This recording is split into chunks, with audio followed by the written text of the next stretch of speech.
Assalamualaikum warahmatullahi wabarakatuh. Pertama-tama saya ucapkan terima kasih kepada Bapak Hasan selaku moderator yang telah mempersilahkan saya untuk mempresentasikan materi saya pada hari ini. Tak lupa pula saya ucapkan terima kasih kepada Dr. Jenny Hildaria Veronica Hutauruk, SE, SH, MM, AK, CA, selaku Widyaswara Ahli Utama Mahkamah Agung Republik Indonesia. Pada hari ini, pertama-tama, izinkan saya untuk memperkenalkan diri terlebih dahulu. Perkenalkan, nama saya Rizka Pratamilia Swanda, asal Pengadilan Negeri Mentok. Hari ini saya akan mempresentasikan pemahaman materi aneka tentang anti korupsi. Kesempatannya untuk menjelaskan mengenai tindak pidana korupsi. Di sini saya akan menjelaskan tindak pidana korupsi dimulai dari pengertian korupsi, tipologi korupsi, dampak dari korupsi, ciri-cirinya, penyebab, jenis-jenis, dan juga cara penanggulangan korupsi.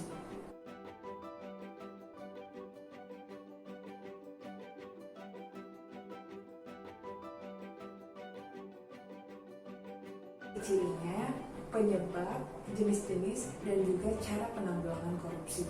Seperti yang kita ketahui, korupsi berasal dari kata corruptio, diambil dari bahasa Latin yang artinya kebusukan, keburukan, dan kebobrokan.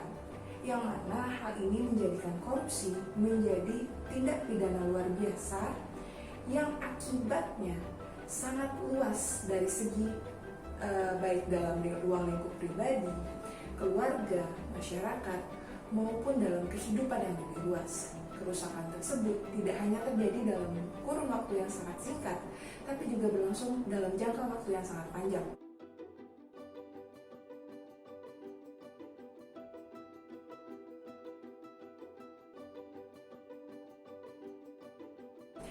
Di sini saya akan memberitahukan beberapa tipologi atau karakteristik dari korupsi ini. Yang pertama adalah korupsi dikenal sebagai white collar crime atau kejahatan kerah putih. Yang kedua dikenal sebagai invisible crime atau kejahatan yang tidak terlihat. Yang ketiga adalah low visibility. Yang keempat extraordinary crime seperti kita jelaskan di atas tadi, itu adalah kejahatan luar biasa. Yang kelima welfare crime. Yang keenam public power atau economic power, dan yang terakhir adalah professional fringe violator.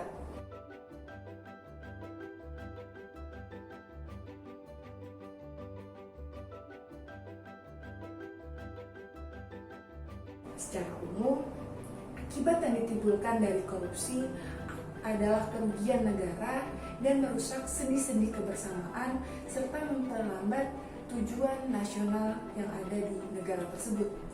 Di antaranya, dalam tata ekonomi terjadi pemborosan sumber daya, larinya modal ke luar negeri, gangguan terhadap perusahaan, dan gangguan dalam penanaman modal.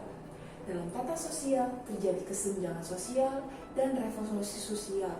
Dalam tata politik terjadi ketidakstabilan politik, pengambil alihan kekuasaan, hilangnya bantuan luar negeri, dan hilangnya kewibawaan pemerintahan. Dalam tata administrasi, terjadi ketidakefisienan dalam administrasi negara tersebut, kurangnya kemampuan administrasi, hilangnya keahlian, hilangnya sumber-sumber pendapatan negara, keterbatasan kebijaksanaan pemerintah, dan pengambilan tindakan-tindakan represif.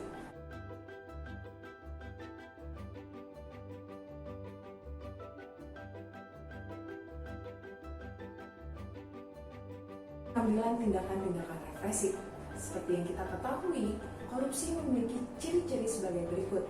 Yang pertama, dilakukan oleh lebih dari satu orang. Yang kedua, merahasiakan motif atau ada keuntungan yang diraih. Yang ketiga, berhubungan dengan kekuasaan atau kewenangan tertentu. Yang keempat, berlindung di balik pembenaran hukum.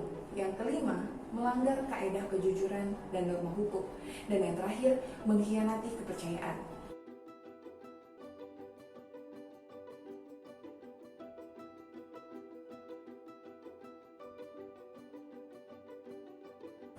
Penyebab dari korupsi Yang pertama, dikarenakan penegakan hukum yang tidak konsisten. Yang kedua, penyalahgunaan kekuasaan atau kewenangan. Yang ketiga, langkahnya lingkungan yang anti korupsi. Yang keempat, rendahnya pendapatan pelayanan negara. Yang kelima, kemiskinan dan keserakahan. Yang keenam, keuntungan korupsi lebih besar daripada pengembalian kerugian kepada negara. Yang ketujuh, pemberian imbalan jasa. Dan yang terakhir, gagalnya pendidikan agama dan etika. Di sini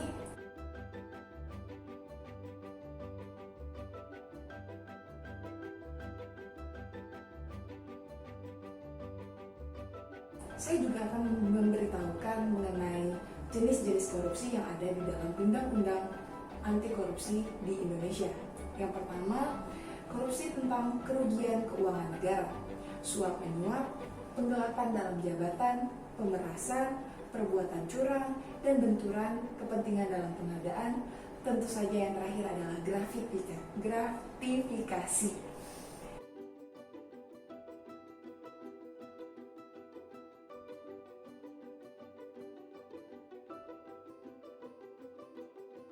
Dan untuk itu kita harus memiliki langkah-langkah pencegahan atau penanggulangan dalam memerangi korupsi. Kita harus melakukan pencegahan itu dengan cara preventif. Yang pertama, melakukan perbaikan sistem yang dilakukan dalam perbaikan peraturan perundang-undangan, melakukan reformasi birokrasi, menegakkan etika profesi dan tata tertib lembaga, serta penerapan prinsip good governance. Yang kedua atau yang terakhir yaitu perbaikan kepada kita atau perbaikan manusia, dilakukan dengan cara memperbaiki moral, meningkatkan kesadaran hukum, mengentaskan kemiskinan, memilih pemimpin yang bersih, jujur, dan anti korupsi. Untuk itu, sekian presentasi dari saya. Sebelum itu, saya akan berkata, hukum tidak akan pernah memberikan keadilan jika masih ada korupsi di dalamnya. Cukup sekian saya sampaikan, lebih kurangnya saya mohon maaf. Kepada Tuhan saya mohon ampun. Akhir kata saya ucapkan, wabillahi taufiq wal hidayah. Wassalamualaikum warahmatullahi wabarakatuh.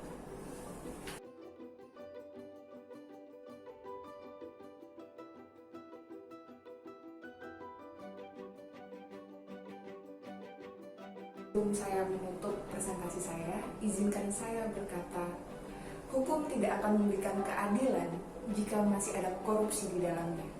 Sekian saya ucapkan, lebih dan kurang saya mohon maaf, kepada Tuhan saya mohon ampun. Akhir kata saya ucapkan, wabillahi taufiq wal hidayah. Wassalamualaikum warahmatullahi wabarakatuh.